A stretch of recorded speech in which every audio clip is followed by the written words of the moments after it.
이번 주일에 이어서 근본신앙 두 번째 시간으로 다시 한번 기도에 대한 것들을 나누도록 하겠습니다. 그래서 기도에 대한 두 번째 시간을 가지겠습니다. 지난주 이 설교를 듣고 이메일로 어떤 분이 질문이 왔어요. 설교 잘 들었는데 그러면 마태복음 7장 7절에서 9절에 나와 있는 오늘 우리가 읽은 본문에서도 동일한 이야기를 하죠.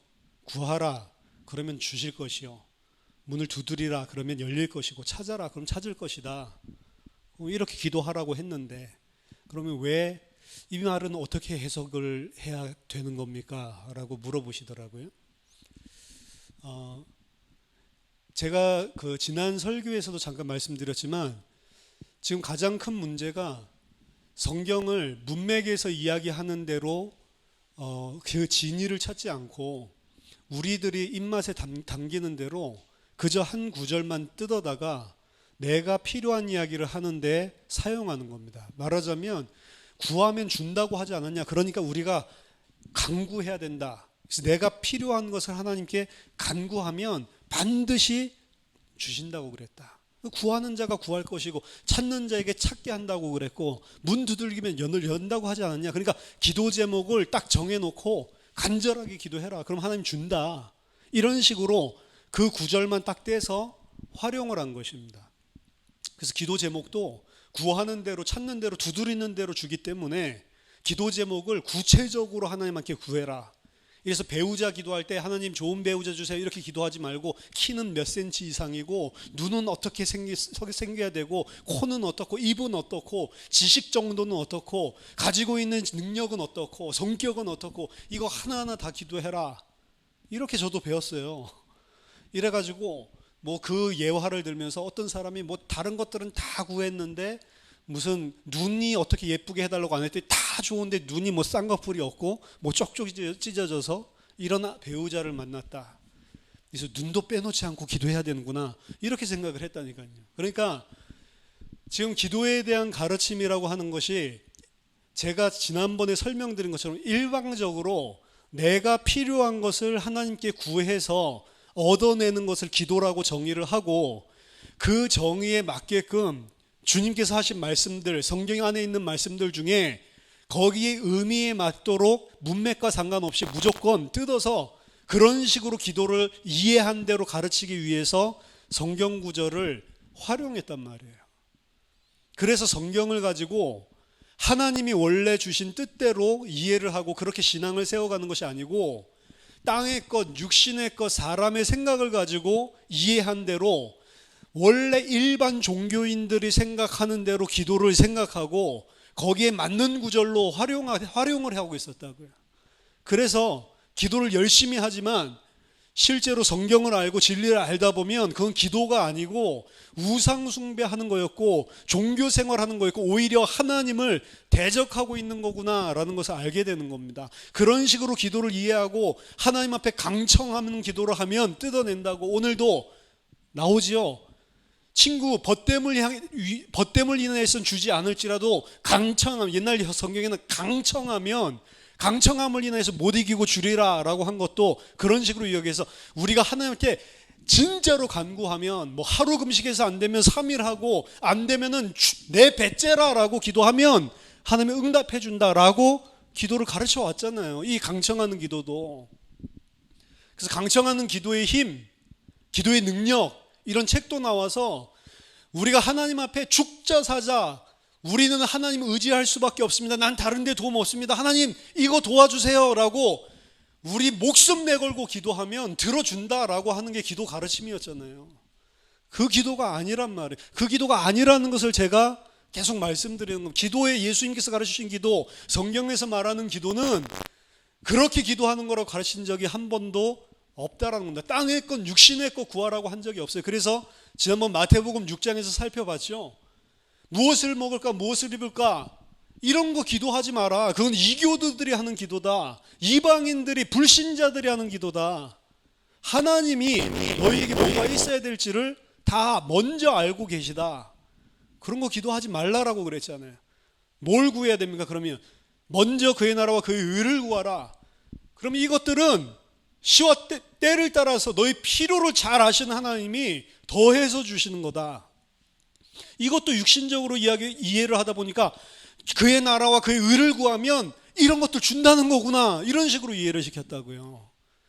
그래서 우리가 이것저것 달라고 기도할 필요 없다. 그의 나라와 그의 의를 구하면 하나님이 그거는 이것저것 말 안 해도 통째로 해가지고 우리에게 준다. 그래서 그것 받기 위해서 그의 나라와 그의 의를 구했다고요. 이거는 성경을 육신적인 수준, 땅의 수준, 종교 수준, 우상 수준으로 오해한 상태에서 기도에 대해서 자의적으로 해석을 한 건데, 사실은 이런 식으로 많이 가르쳐 왔고 이런 식으로 배워왔기 때문에 오늘날 기독교인들의 기도가 이런 의미에서의 강청하는 기도, 이런 의미에서의 하나님께 내가 필요한 것을 뜯어내는 기도로 왜곡되고 변질되고 오염이 되어 있다고요. 그런 기도를 아무리 해도 하나님의 진노를 쌓을 뿐입니다. 사실은 하나님을 대적할 뿐이라니까요. 구하라, 찾으라, 두드리라. 그럼 구할 것이고 찾을 것이고 열릴 것이다. 그거는 내가 원하는 것을 무조건 구하고 찾으면 하나님 주신다는 그런 의미가 절대로 아닙니다. 오늘 누가복음 11장에서는 예수님의 제자들이 예수님이 기도하시는 걸 보고 예수님께 하나 요청을 한 겁니다. 요한이 요한의 제자들에게 이 기도문을 줘서 기도를 하게 했는데 우리도 기도를 가르쳐 달라라고 이야기를 하는 겁니다. 요한의 제자들에게 기도를 가르쳤다. 이 말은 지금 예수님을 쫓아다니는 제자들 중에 원래 세례 요한의 제자들이 많이 있었습니다. 그러니까 세례 요한에게 원래 세례 요한이 했었던 이 회개하는 운동, 이 시대를 메시아가 오실 땅으로 준비하는 운동에 제자로서 참여했던 자가 저가 바로 하나님께서 보내시기로 약속한 그 메시아다라는 세례 요한의 증언을 듣고 세례 요한을 떠나서 예수님을 따라간 제자들이 많다고. 그러니까 남아있는 세례 요한 제자들이 다 저기로 가는데 어떻게 합니까? 이야기하니까 세례 요한이 저는 흥하여야겠고 나는 쇠하여야 하리라 라고 이야기를 했잖아요. 세례 요한이 원래 자기 자신을 따르던 제자들에게 기도에 대해서 가르쳐 줬었다고요. 예수님을 쫓아간 제자들이 어느 일정 시간이 지났을 때 이걸 예수님께도 묻는 거예요. 왜 우리는 요한이 가르쳐 준 것처럼 기도를 우리에게도 정확한 기도를 가르쳐 달라. 이거는 기도를 가르쳐 달라는 의미가 아닙니다. 유대인들은 태어나면서부터 기도라고 하는 배경 문화 속에서 살았던 민족입니다. 이미 예수님 오시기 전부터 여러분 잘 아는 쉐마라고 하는 그 기도문이에요. 쉐마라고 하는 기도문은 신명기 6장 4절에서 9절 이스라엘아 들으라 너희 하나님은 오직 한 분이신 하나님이시니 너희 마음과 뜻과 힘을 다하여 정성을 다하여 그를 사랑하라. 그 이스라엘에게 이거를 문설주와 이마와 손목에 메고 기호를 삼아서 하나님만 섬기고 하나님만 사랑해야 된다. 너희 전 생명을 다해서라는 기도를 이거 기도문으로 해가지고 쉐마 기도문에서 매일 아침과 저녁에 기도하던 민족이었다고요. 똑같은 그 기도문을 가지고. 또한 카데시라고 해서 거룩한, 카데시라고 하는 거룩한이라는 뜻입니다. 거룩이라는 뜻인데 거룩한 기도문이라고 해서 18가지 하나님 앞에 복을 구하는 18가지 복을 구하는 이런 기도문이 있었다고요. 이 카데시라고 하는 것은 회당에서 예배드릴 때 오늘날 우리가 사도신경 같이 이렇게 하듯이 이 카데시 기도문을 다 같이 공동으로 외우면서 하는 기도였다고요. 아직 남아있지가 않습니다. 잔존하지가 않는데 뭐 제1기도문 뭐 요 정도 남아있는데 그 기도문이 보면 상당히 길어요. 근데 그런 것들을 예배 드릴 때마다 우리 사도신경 줄줄줄줄 외우듯이 그 사람들이 그 긴 기도문들을 외우면서 예배 속에서 기도문에 대해서 확실히 알고 기도했었던 그런 민족이고, 그리고 데필라라고 해서 하루에 3번씩 데필라가 18복 기도문입니다. 데필라라고 해서 18가지 복을 하나님 앞에 구하는 이 기도를 하루에 아침, 점심, 저녁, 그래서 이거 정시기도라고 그러죠. 아침, 점심, 저녁 계속해서 기도를 하는 거예요. 그러니까 하루에도 쉐마도 2번 해야 되죠. 데필라도 3번 해야 되죠. 그리고 예배 때마다 회당에서 드리는 기도문이 따로 있죠. 그러니까 이 사람들은 기도라고 하는 것들은 어떻게 하는지도 알았고, 기도라고 하는 건 형식이랑 실제로 기도로 하는 것들을 행하고 있었던 사람들이에요. 그냥 이 사람들 예수님 쫓아갔으니까 유대교랑 상관없다, 그렇지 않습니다. 1세기 때만 하더라도 기독교인들도 유대교의 한 분파에 불과하게 생각을 했고 다 같이 회당에서 예배를 드렸었다고요. 바울도 그래서 회당을 찾아가서 함께 예배드리고 말씀 전하고 이러지 않습니까? 1세기 말이 돼서야 유대교랑 기독교랑 저 믿는 게 완전 틀리구나 라고 해서 분리가 일어났다고요. 그러니까 이 사람들은 유대인의 배경들, 문화적인 이런 사회적인 이런 풍습들 속에서 기도가 생활화되어 있고 기도라고 하는 걸 아주 잘 아는 사람들이에요. 근데 왜 기도를 가르쳐 달라고 하냐면 여기서 말하는 세례 요한이 가르쳐 주는 기도문과 예수님한테 가르쳐 달라고 하는 이 기도, 요거는 기도를 어떻게 해야 되는지 그걸 알려달라는 것이 아니고 그때 당시에 있었던 유대교 안에 수많은 섹트들, 분파들, 에세네파도 있었고 이 세례요한은 에세네파였을 것이다 라고 이야기도 하잖아요. 에세네파도 있는 거고 질럿이라고 해서 열심당원들도 있었고 가룟유다 같은 사람이 열심당원이었다라는 이런 이야기도 있잖아요. 또한 예수님 따라다니는 사람들은 한 섹트로 생각을 해요. 이건 그리스도교, 예수를 추종하는 사람들 이런 식으로. 그래서 그 예수를 추종하는 사람들을 뭐라고 불렀냐면 이 사람들이 길에 대해서 이야기한다고 해서 도를 따르는 자, 그래서 호도스, 더 웨이, 이 사람들을 부르는 분파, 저 사람들은 더 웨이, 그 길에 속한 자들이다 이렇게 이야기를 했다고. 그러니까 여러 가지 분파들이 있어. 그 중에 우리가 잘 아는 바리새파도 있는 거고 사두개파도 있는 거예요. 거의 20가지 가까운 분파로 나뉘어져 있었단 말이에요. 근데 그 각 분파들마다 우리의 분파가 믿는 바는 이것이다를 표방하는 신앙 고백문이 있었습니다. 다. 그 신앙 고백문을 가르쳐 달라고 하는 거예요. 그럼 이거는 기도의 내용을 가르쳐 달라고 하는 게 아니고 우리 분파가 믿는 믿음의 내용은 무엇이고 목적은 무엇 때문에 존재하는 것이고 핵심적인 가치, 우리의 비전이 무엇인지에 대해서 설명해 놓고 있는 게 이 기도문이라고. 그러니까 주기도문은 너희들이 이렇게 기도해라 라는 내용을 그냥 단순하게 넘어서서 나를 따르는 너희들, 지금 사람들이 더 웨이라고 부르는 예수 따르는 너희들은 이것을 목적으로 이 내용을 가지고 이것을 인생 전체의 비전으로 해서 핵심 가치로 붙잡고 살아야 되는 그 전제들이다 라고 하는 것을 가르쳐주는 우리의 신앙 고백, 우리의 존재 정체성에 대해서 설명해 주는 게 주기도문이라고요. 그러니까 주기도문을 정확하게 이해하고 있는 것은 상당히 중요한 것이죠. 그래서 기도에 대해서 가르쳐 달라고 했을 때 예수님이 이 내용을 이야기하는 겁니다. 주기도문에 대해서도 살펴봐야 되겠지만 7가지 간구하는 내용이 있다는 사람도 있고 6가지 간구하는 내용이 있다는 사람도 있어요. 우리를 시험에 들게 하지 마옵시고 다만 악에서 구하옵소서. 이거를 2개로 볼 거냐 하나로 볼 거냐에 따라서 간구하는 내용이 6가지가 될 수도 있고 7가지가 될 수도 있는 겁니다. 근데 6가지, 7가지가 중요한 게 아니고 주기도문 안에서 우리는 이러한 비전과 이런 핵심 가치, 이런 목적과 고를 가지고 살아가는 정체성에 대해서 우리에게 가르쳐 주시는 내용인데 이 내용들 중에서는 아까 전에 우리가 왜곡되게 알고 있는 기도의 내용이 단 하나도 들어가 있지 않은 거예요. 아니 들어가 있던데요. 오늘날 우리에게 일용할 양식을 주옵시고, 이 부분을 설명하려고. 오늘날 우리에게 일용할 양식을 주옵시고, 이거는 그래도 우리가 하루하루 육신을 가지고 살아가는 존재로 하루하루 필요한 오늘의 양식이 필요하지 않습니까? 그래도 먹고는 살아야 되니까 가장 최소한의 것이라도 그것은 공급해 달라고 기도하는 내용이 있는데 왜 그런 육신적인 것, 땅의 것은 구하지 말라고 했다라고 이야기를 합니까?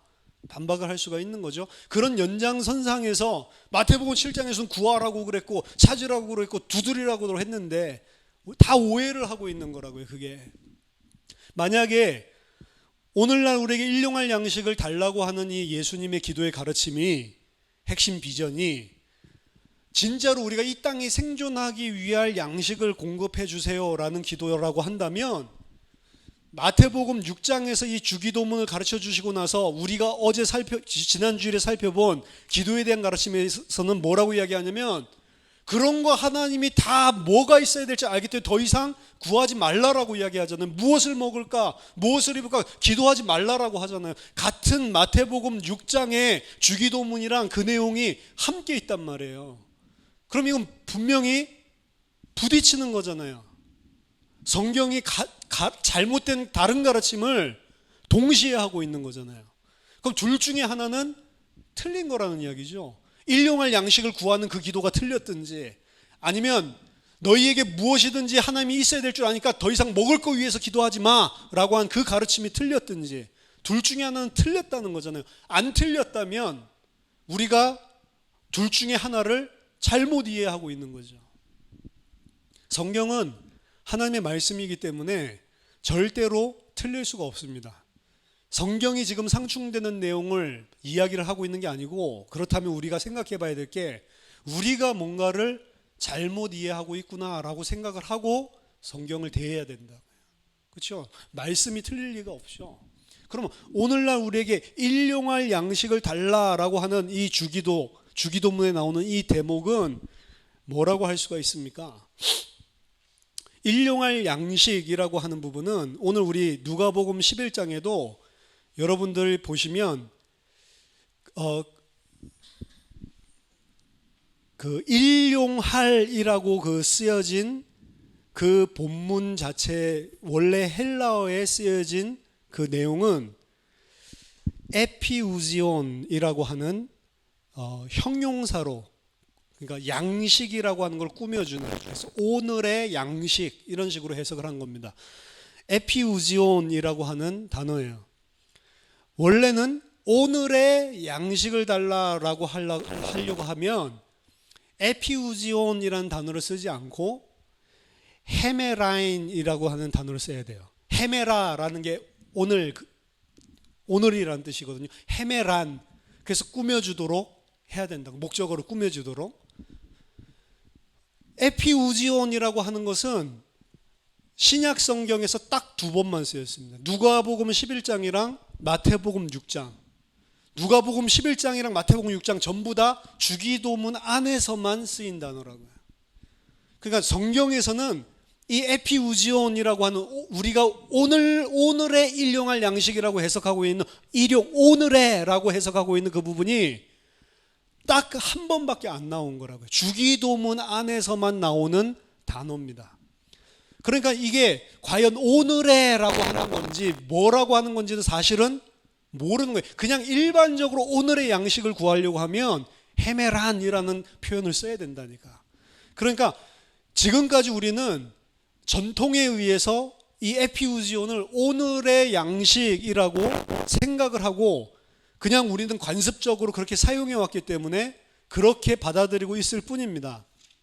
마태복음 6장에 보면 똑같은 기도문, 예수님이 가르쳐준 기도문에 6장 11절에 오늘 우리에게 일용할 양식을 주시옵고 이렇게 돼 있죠. 그럼 거기 일용할 양식 거기에 일용할 앞에 이 각주를 보라고 하는 이 표시가 있을 겁니다.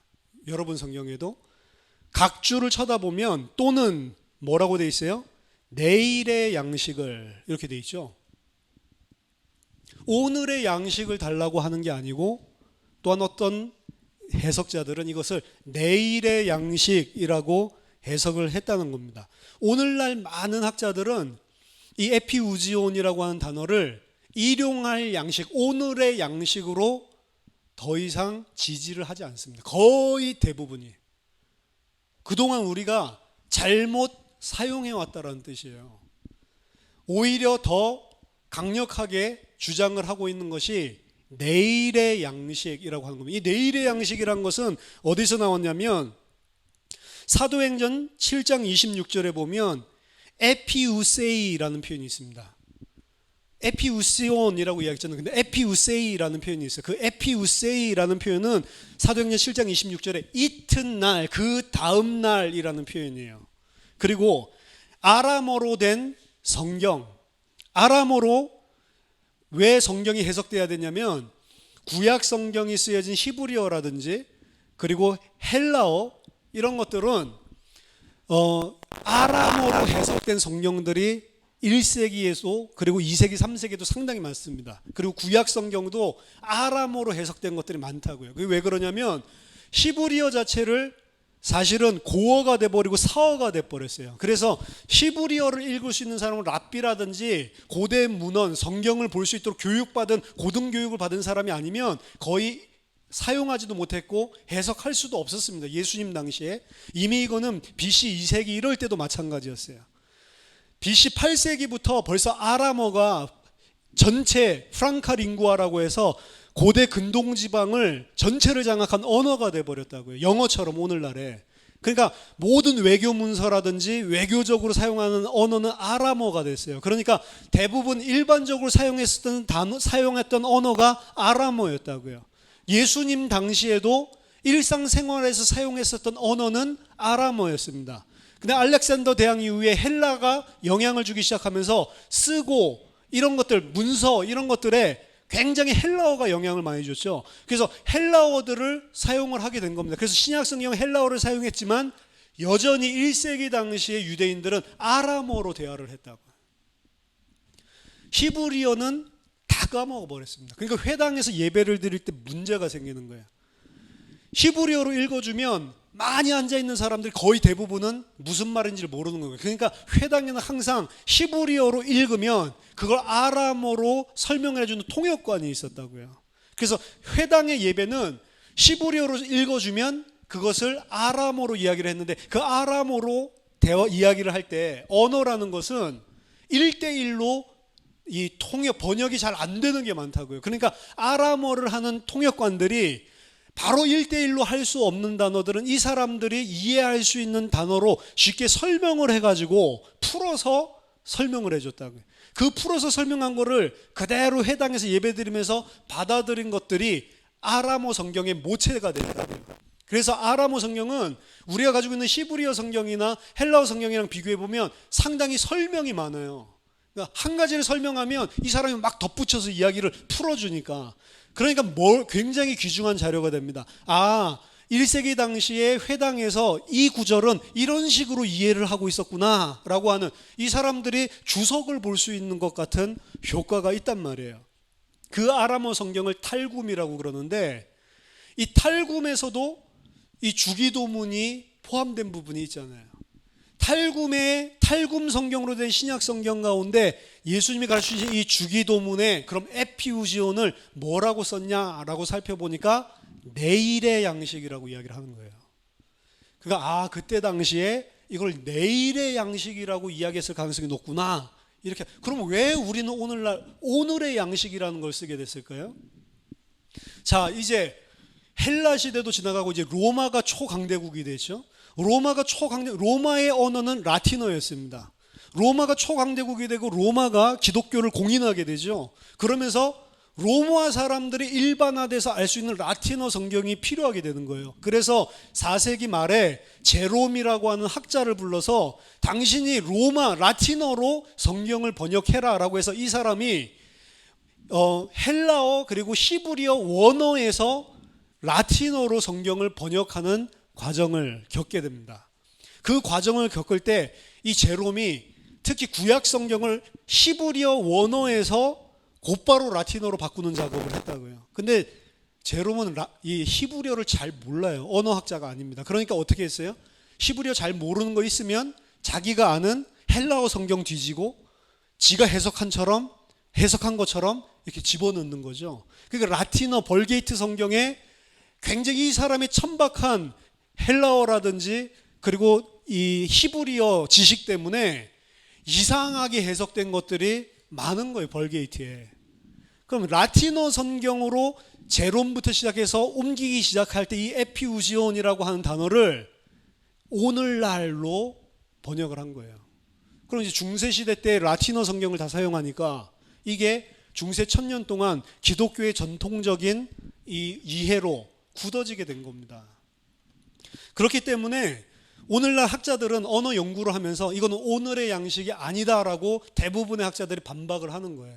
다른 뜻이 있다. 이래서 파쇄를 해가지고 이해를 하기도 하고, 에피라고 하는 전치사랑 우지온이라고 하는 거, 에피는 위에라는 뜻이고 우지온이라고 하는 것은 비동사예요. 존재동사. 그러니까 위에 존재하는 양식, 이런 식으로 풀어서 제롬도 이런 짓을 했거든요. 모르니까 에피우지온이 무엇인지. 성경 안에만 쓰여진 게 아니고, 안 쓰여진 게 아니고, 성경 안에서 딱 2번 쓰여졌을 뿐만 아니라 그것도 한 번이죠. 주기도문 안에서. 성경 외에 헬라어 모든 텍스트를 살펴봐도 에피우지온이라는 단어가 없는 거예요. 그러니까 이게 해석하기가 엄청 힘든 거죠. 이런 단어를 보고 하팍스 레고메나라고 하는 겁니다. 딱 한 번만 쓰인, 그렇기 때문에 뜻이 무엇인지 확실하게 알지 못하는 그런 단어를 사용한 겁니다. 그러니까 이게 주기도문 안에 있는 비밀이다, 신비다라고까지 이야기를 하는 겁니다. 그러니까 우리가 일반적으로 생각하는 것처럼 오늘날 우리에게 필요한 양식을 주십시오, 그 기도가 절대로 아니라는 겁니다. 마태복음 6장 안에서 그렇게 해석을 하면 부딪히게 되어 있는 거예요. 우리 그거 모르고 지금까지 주기도문 하고 있었잖아요. 맨날 그거, 그래도 오늘 필요한 것은 주세요. 나 오늘까지 이 학비 내야 돼요. 나 필요한 거 주세요. 오늘까지 전기세 내야 돼요. 그런 중심을 가지고 주기도문 우리가 했잖아요. 그게 틀린 거라니까요. 그러면 아람어로 번역을 하면서 내일의 양식이라고 했었던 것들을 굉장히 주요한 그런 해석의 하나로 보기 때문에 오늘 우리 성경에도 각 주에 달아놓은 겁니다. 오늘의 양식이 아니고 내일의 양식을 달라고. 그럼 내일의 양식이라고 하는 것은 무슨 소리입니까? 오늘 것만 아니고 내일 것까지 주라고 하는 건가? 그게 아닙니다. 성경에는 내일의 양식에 대해서 설명한 부분이 단 한 부분밖에 없어요. 그게 뭐냐면 구약 성경에 만나를 주는 사건입니다. 만나를 주실 때 반드시 일용할 이 만나만 주죠. 만약에 이틀치를 거두고 있으면 어떻게 하면 썩어버리죠. 근데 썩지 않고 내일의 만나까지 내려준 날이 있단 말이에요. 그게 뭐죠? 안식일 전날입니다. 안식일 전날에는, 안식일은 온전한 안식을 우리에게 주기 위해서 일하지 않도록 하는 게 안식일이거든요. 일하지 않도록 하기 위해서 하나님께서 그 안식, 우리에게 참된 안식을 주기 위해서 이 사베스 전날, 안식일 전날에는 이틀치 만나를 거두라고 하고 이틀치 먹을 수 있는 내일의 만나까지도 하나님께서 허락해 주신 거라고요. 그러면 내일의 양식을 달라라고 하는 것은 뭐로 봐야 되냐면, 내일이 바로 안식, 우리가 가지게 될 참된 안식의 그날인데, 우리로 하여금 내일의 양식을 거두어서 참된 그 안식을 누리게 하옵소서라고 하는 게 내일의 양식을 구하는 거라고요. 그리고 그 내일의 양식, 내일의 만나의 실체는 누구냐면, 요한복음 6장에 그건 아버지께서 너희들의 조상들에게 주셨던 그 땅의 육신의 생명을 연장하게 하는 그 만나가 아니고, 진정한 만나는 아버지께서 하늘에서 내려주시는 것인데 그게 바로 나다라고 이야기를 하고 있는 겁니다. 요한복음 6장에 보면 6장 27절, 썩을 양식을 위하여 일하지 말고 영생하도록 있는 양식을 위하여 하라. 이 양식은 인자가 너희에게 주리니, 인자는 아버지 하나님께서 인치신 자니라. 그렇죠? 썩을 양식, 썩을 오늘의 양식, 우리가 그동안 생각했었던 주기도문 그게 아니고 내일의 양식을 구하라는. 내일의 양식은 우리가 반드시 다음날 들어가게 될 안식을 상징하는 게 내일의 양식이라고요. 내일의 양식을 구한다고 하는 것은 그래서 우리가 온전한 안식 속으로 들어가도록 하옵소서라고 하는 종말론적인 기도를 하고 있는 거라고요. 특히 주기도문에 사용된 모든 것들은 하나님 앞에 명령법으로 하고 있는데, 하나님 이렇게 하옵소서, 이렇게 되어지도록 하옵소서, 수동적인 표현을 쓰면서 명령법으로 이야기를 하고 있고, 그 시제는 에오리스트라고 하는 과거 부정 시제입니다. 에오리스트 명령법은 무슨 말이냐면, 과거 부정 명령형은 이것을 예를 들어서 야, 집 치워놔 라고 우리가 명령을 한다고 하면 집을 어느 정도 치워놓으라는 명령은 안 했잖아요. 근데 만약에 과거 부정 명령으로 집 치워놔 라고 이야기를 하면 똑같은 집 치워놔 이지만 이거는 집을 완전히 다 완성적으로 깨끗하게 치워놔 라고 할 때 사용하는 게 이 표현이라고요. 그러면 주기도문에 사용되고 있는 모든 것들은 아직 우리가 already 이미 이루었지만 but not yet 아직 완성되지 않은 그 시대를 살고 가는 교회 시대를 사는 우리들이 하나님께 하나님 지금 벌써 완성됐지만 아직 완성되지 않은 그 부분을 속히 이루어 주옵소서 완전히 다 완성시켜 주옵소서라고 하는 게 주기도문의 모든 기도 간구문이라고요. 하나님의 이름이 거룩히 여김을 받으시오며 이것도 하나님의 이름이 여전히 이 땅에서 거룩히 여김을 안 받고 있단 말이에요. 근데 그것을 already 이미 믿는 자들에게 그리스도를 통해서 거룩히 여김을 받고 있지만 하나님의 그 이름이 아직도 욕됨을 더럽힘을 입고 있는 이 땅에 하나님 완전히 주의 이름이 거룩히 여김을 받도록 완성시켜 주옵소서라고 하는 게 거룩히 여김을 받으시오며 그 뜻이고, 그럼 내일의 만나 내일의 양식을 달라고 하는 것도 우리에게 그냥 이 일주일마다 한 번씩 안식일을 지키기 위해서 주라고 그 이야기가 아니고 완전한 그 안식에 들어가도록 있는 그 양식을 주옵소서라고 기도를 하는 거라고요. 그 양식의 실체는 누구냐? 참 만나 대신 그리스도를 이야기하는 거라고요. 그래서 그 그리스도를 통해서 이루신 구속, 그로 말미암아 우리가 얻게 될 영원한 안식을 속히 이루어 주옵소서라고 하는 게 오늘날 우리에게 일용할 양식을 주옵소서, 이 잘못 해석된 이 부분이란 말이에요. 그래서 우리가 다른 사람들은 다 오늘날 우리에게 일용할 양식을 주옵시고 이렇게 기도하는데 우리는 내일날 우리에게 필요한 양식 그렇게 하자는 소리가 아니고 똑같이 오늘날 하더라도 의미를 알고 이 기도를 하시라고요. 그건 오늘 필요한 양식을 달라는 게 아니고 그리스도를 통해서 이루어진 구속이 새하늘과 새 땅에서 우리가 그 그리스도로 인해서 누리게 될 영원한 안식을 완전히 속히 완성시켜 주옵소서. 그래서 땅의 것을 구하는 게 아니고 하늘의 것을 구하는 내용이 주기도문에서 일용할 양식을 달라라고 하는 것입니다. 그래서 예수님께서 주기도문을 통해서 구하라고 하는 그 떡은 이 땅의 육신에 일용할 필요한 것들을 채워주는 떡이 아니고 영적인 떡, 그리스도 자신을 구하고 그 그리스도 안에 있는 안식을 구하는 그 기도라고요. 그러니까 이 사실을 알고 기도하는 사람은 염려하지 않게 되어 있는 겁니다. 그렇죠? 그런 맥락에서 설명을 하고 있기 때문에 요한복음 6장 안에서 주기도문과 그리고 너희의 육신에 무엇을 먹을까 무엇을 마실까 그걸 위해서 기도하지 말라라고 하는 것은 일맥상통한 똑같은 이야기를 하고 있는 거라고요. 그런 맥락들 가운데서 사실은 구하라 찾으라 두드리라 라는 것도 등장을 하는 거라고요.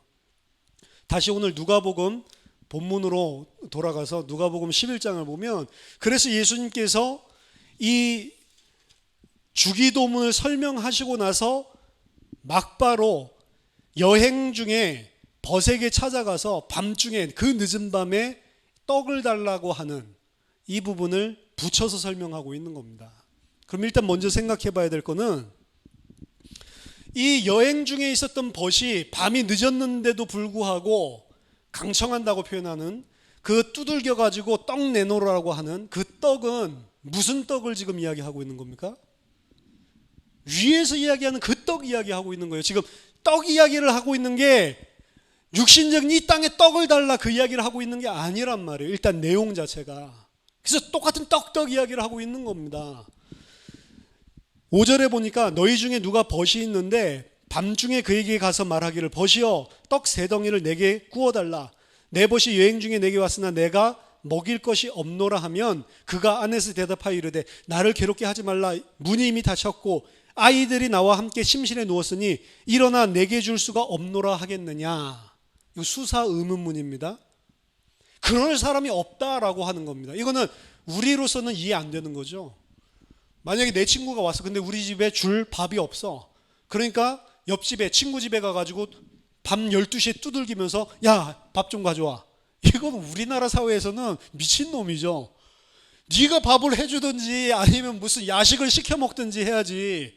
지금 이 밤에 지금 다 자고 있는데 애들도 자고 있는데 와가지고 밥 한 공기 내놓으라고 우리 밥 떨어졌다고 이게 말이 되냔 말. 우리나라 사회에서는 말도 안 되는, 우리나라 사회에서는 이 예수님의 말이 전혀 이해가 안 되는 거지만 예수님은 이렇게 달라고 하는데 안 줄 사람이 있겠냐라고 이야기를 하는 거예요. 그때 당시의 사회에서는 그렇게 달라고 하면 다 줄 수밖에 없는 상황이라는 거예요.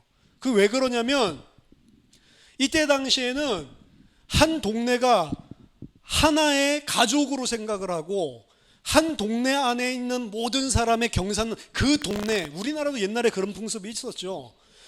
좋은 일 있으면 나만 좋은 게 아니고 그 동네 전체가 다 좋은 거라고.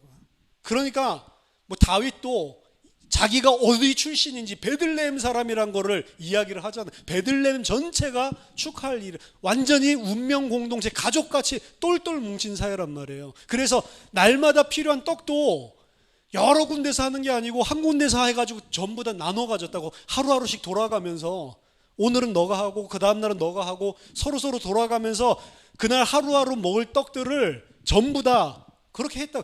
친구라고 하는 사이는 너무나 막역한 사이입니다.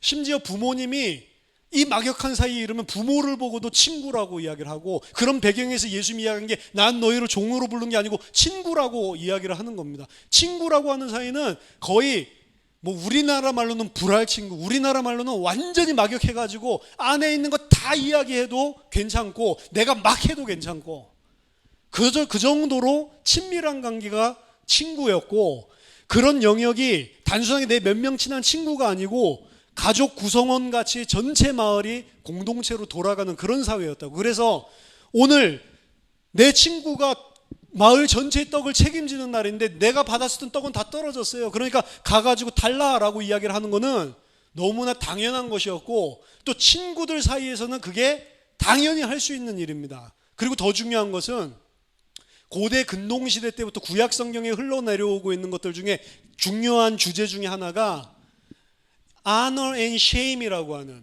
명예로움과 수치심이라고 하는 컨셉이에요. 이 개념은 뭐냐면 우리 동네에 어떤 손님이 왔는데 이 손님을 잘못 대우하잖아요. 그러면 그 마을 전체가 욕되는, 수치심을 당하는 겁니다. 그래서 어떤 사람이 또 내 집에 들어왔다, 손님으로. 근데 그 사람을 만약에 내가 홀대했다라고 하면 이거는 그 동네에서는 완전히 싸가지 없는 놈으로 찍히는 거예요. 저기 어떻게 손님을 갖다가, 저거 우리 동네 전체를 먹칠했다라고 생각을 해서 그 사람은 아예 인간 취급을 안 했습니다. 그래서 내 집에 들어온 손님이 욕보이지 않기 위해서는 자기가 대신 죽었다고요. 그 소돔과 고모라에서 보세요. 소돔과 고모라에 자기 집에 분명히 나그네를 드렸잖아요. 드렸는데 내놓으라고 하니까 자기 딸들 내주겠다라고 이야기를 하고, 이 사람들은 절대로 해치지 말라. 만약에 이 사람들을 내어주면 롯은 그 동네에서 저 자식은 완전히 후레 자식이다 이래가지고 인간 취급을 못 받는 그런 사회, 그게 shame and honor라고 하는 고대 근동사회의 특별한 그런 이 사람들이 가지고 있는 의식이었다고요. 지금 친구가 내 집에 왔어요. 근데 이 사람을 갖다가 홀대하면 어떻게 하죠? 자기 자신이 완전히 이 사회에서 매장당하는 것이고, 그리고 그거 전체가 이 마을에도 먹칠한 소돔 고모라 같은 꼴이 되는 거예요. 그러니까 당연히 이거는 달라고 하면 줄 수밖에 없는 거예요. 그런 배경을 가지고 있는 사람들에게 친구가 왔는데 줄 것이 없어서 친한 벗에게 가서 떡을 달라라고 이야기하면 안 줄 사람이 도대체 어디 있겠냐라고 이야기를 하는 겁니다. 그러면서 예수님이 이야기하시죠. 내가 너희에게 말하노니 비록 벗됨을 인하여서는 일어나서 주지 아니할지라도 그 간청함을 인하여 일어나 그 요구대로 주리라. 이것 때문에 벗됨을 인하여서는 주지 않을지라도, 사실은 그것도 그 사회에서는 있을 수가 없는 가정이라고요. 만약에 만에 하나 어떤 그 진짜 후레 같은 자식이 안 줬다라고 치자. 그렇지만 그 간청함을 인하여서는 주리라 라고 이야기를 하는데, 이것 때문에 강청 기도가 나오는 거예요. 막 내가 막 달라고 막 이렇게 쫄르면 하나님이 에이 그래 했다, 이거나 먹고 떨어져라 이러면서 준다는 거죠. 기도를 그런 식으로 왜곡을 시켜놨다. 여기서 강청하다 혹은 간청하다라고 해석되어 있는 헬라어 원어는 아나이데이아라고 하는 단어입니다. 아나이데이아라고 하는 단어는 유대 전승사라든지 1세기에 쓰여진 요세푸스가 쓴 역사서죠.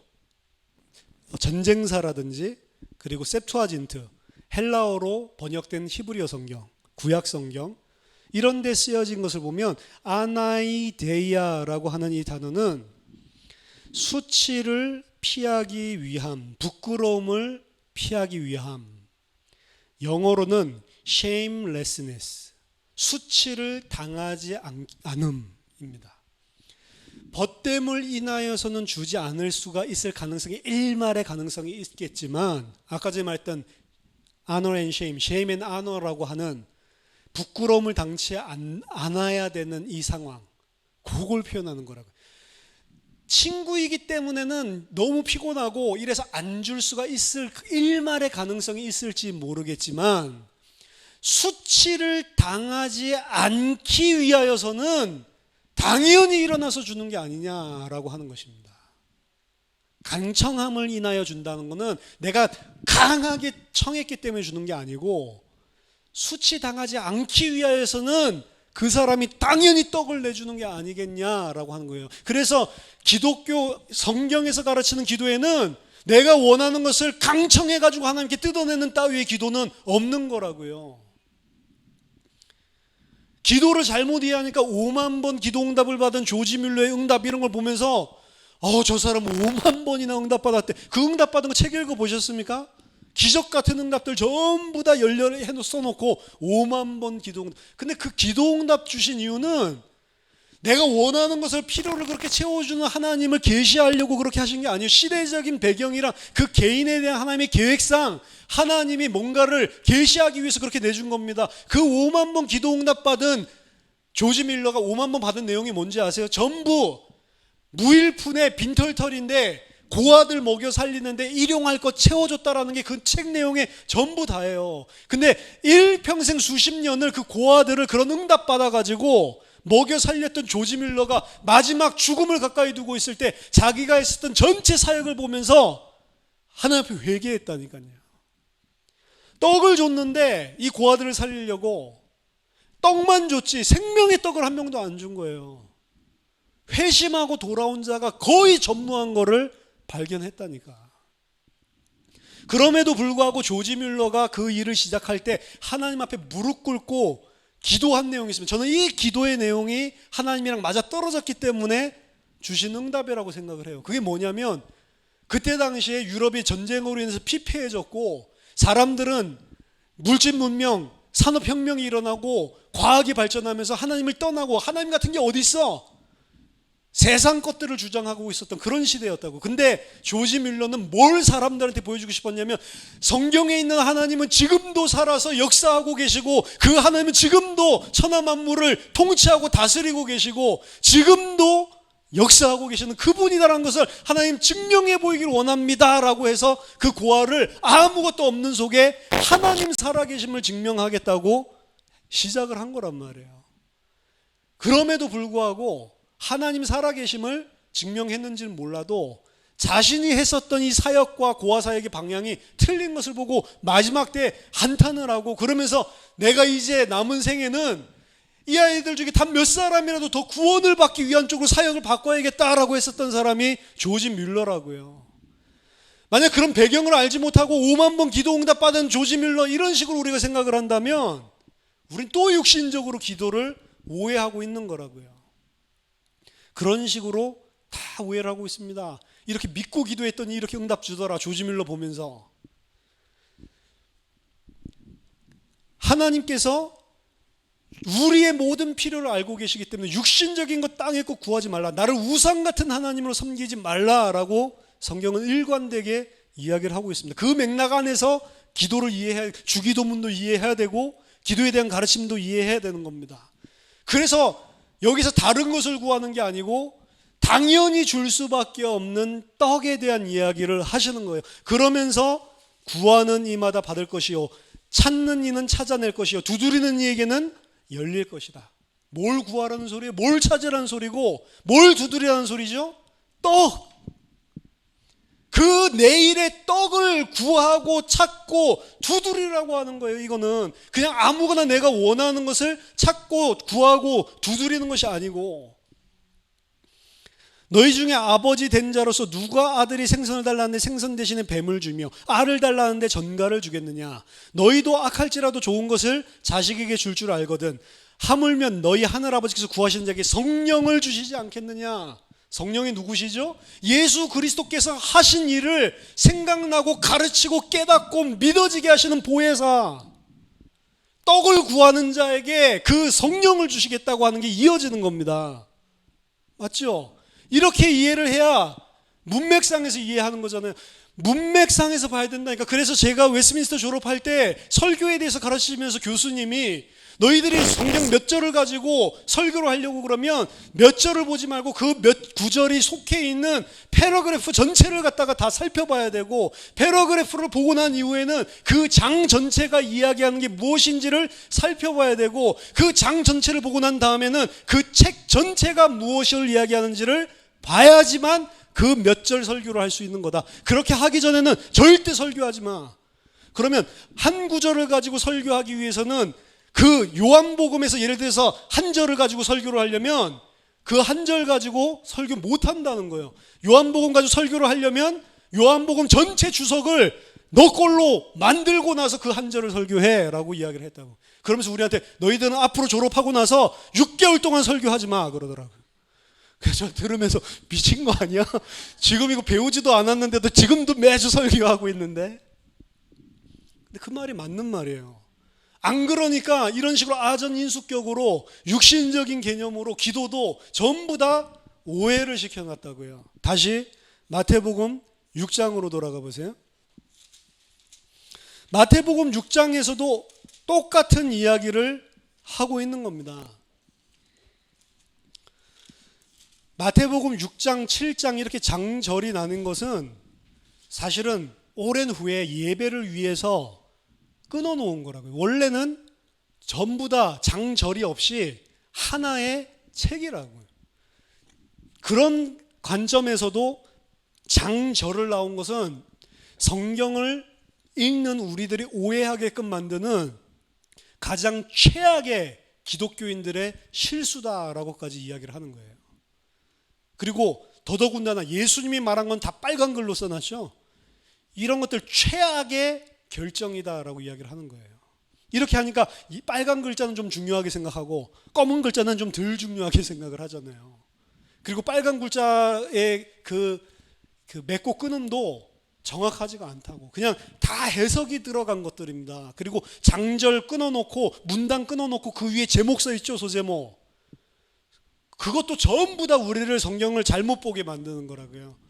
마태복음 7장 7절에서 9절 구하라, 찾으라, 두드리라, 이것도 지난 주일에 우리가 설교했었던 마태복음 6장 34절 이후로 그냥 쭉 이어서 봐야지 되는 거라고요. 그 문맥 가운데서. 그럼 예수님께서 마태복음 7장 구하라, 찾으라 이거 이전에 뭘 이야기하냐면 비판하지 말라 이런 이야기가 생뚱맞게 나옵니다. 그 이전에는 무슨 내용이죠? 너희는 먼저 그의 나라와 그의 의를 구하라 라고 이야기하잖아요. 근데 생뚱맞게 갑자기 내일은 내일 염려할 것이고, 거기까지는 쭉 기도 가르침인 것 같은데 기도에 대해서 가르치다가 갑자기 생뚱맞게 비판하지 말라 이게 툭 등장을 하잖아요. 근데 마태가 이거를 쓸 때는 이게 뭔가 커넥션이 있다라고 생각을 하고 있는 거지 다른 주제를 이야기를 하고 있는 게 아니라고요. 비판을 받지 아니하고는 비판하지 말라. 너희가 비판하는 그 비판으로 너희가 비판을 받을 것이요 너희가 헤아리는 그 헤아림으로 너희가 헤아림을 받을 것이니라. 이건 뭘 이야기하는 거죠? 비판하지 말라라고 하는 것은 유대인이나 바리새인에게 예수님이 했었던 이야기입니다. 맞죠? 이 사람들은 세리라든지 창기들을 보면서 엄청나게 비판을 하고 자기네들은 의롭다라고 생각한 사람들이에요. 우리가 로마서 10장 2절 3절 자기의 의를 하나님 앞에 내세운 사람, 그 자기의 의를 내세우는 사람의 특징은 자기의 의를 돋보이게 하기 위해서 남을 비판합니다. 남을 비판하는 데 목적이 있는 게 아니고 이 사람들은 이런데 나는 그렇지 않다라고 하는 의식이 베이스에 깔려 있다고요.